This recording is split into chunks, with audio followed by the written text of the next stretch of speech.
Hey everyone, welcome back to the Good Life Video Project.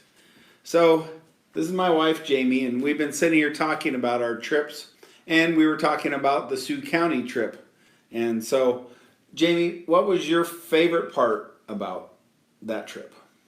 My favorite part of the trip was High Plains Homestead because we got to stay there and swim there and look at everything that they have to offer. We ate there and it was a really cool place. We saw a lot of cool things on that trip, but that was probably my favorite.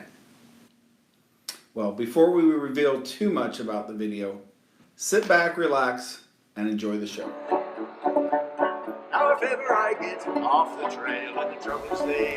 We continue our exploration of Nebraska in the northwesternmost county, Sioux County, where we stayed at this cow town in the middle of the Oglala National Grasslands. Here we are at High Plains Homestead. Cook's out cooking. The homestead, started in 1998, is an old cow town, complete with a post office, mercantile where you can get your western souvenirs, an old jail, a cowboy saloon complete with cowboy memorabilia, and a cook shack that boasts authentic wood-fire grilled foods and cowboy hospitality that will meet your every expectation. We enjoyed our dip in the pool and the beautiful views of this quaint little bed and breakfast owned by Mike and Linda Kesselring. We then moseyed down the road and took a stroll to the Hudson Meg Bison Bone Bed. Originally discovered by two farmers working on their spring-fed pond, the bones of approximately 600 of an extinct breed of bison were found and still remain in an area approximately the size of a football field. We couldn't stay long, so we hit the trail which brought us to Toadstool Geological Park. We were able to take a little hike into what seemed like not only a different state, but a different planet. Walking among the landscape gives you a completely different viewpoint than what we think of our state being filled with farm ground. It certainly helps one to appreciate all the great state of Nebraska has to offer. Sioux County easily has some of the most awe-inspiring views in Nebraska.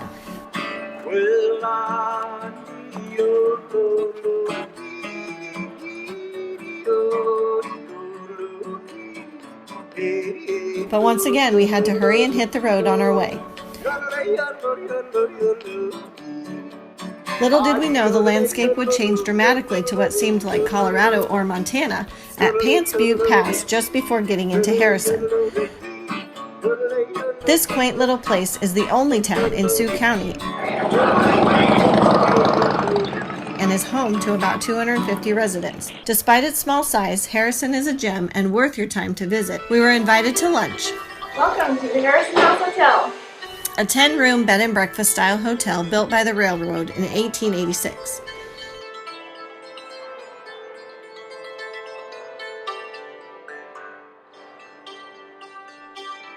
Harrison is also home to one of the largest historical museums we have found to date, with artifacts in 5 different buildings telling the story of Sioux County's history.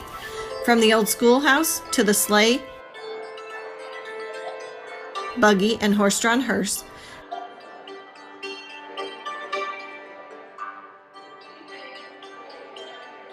as well as the home with an original telephone switchboard, the post office, general store, and newspaper. There is a lot to see, and we were impressed. We then pounded the pavement to get to the Agate Fossil Beds National Monument. Agate, known for its epic fossil finds, is also home to many of the Indian gifts given to the original owner of these lands, John H. Cook.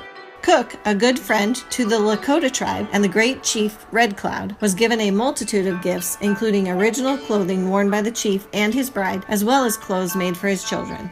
We are truly fans of Sioux County because a place we certainly consider to be part of the good life. Thanks for watching, and remember to let us know what you think. Like and share the good life around.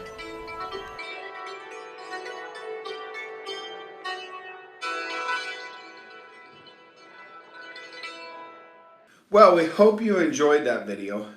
Sioux County is the 6th largest county in the state, and yet it's the 81st in population. But there are a lot of great things to do there. One thing to note though is the Harrison Hotel and the High Plains Homestead. Both are under new ownership. They've got new websites and new Facebook pages that you can check out in the comment section below. And with the new ownership of many of the places that we visited, we are looking at, in June, having a live stream with some of these owners to find out how they've been handling the COVID crisis and what they are looking forward to in the upcoming summer travel season. So keep an eye out for that and join us for the next episode of the Good Life video. Until then, have an utterly awesome day.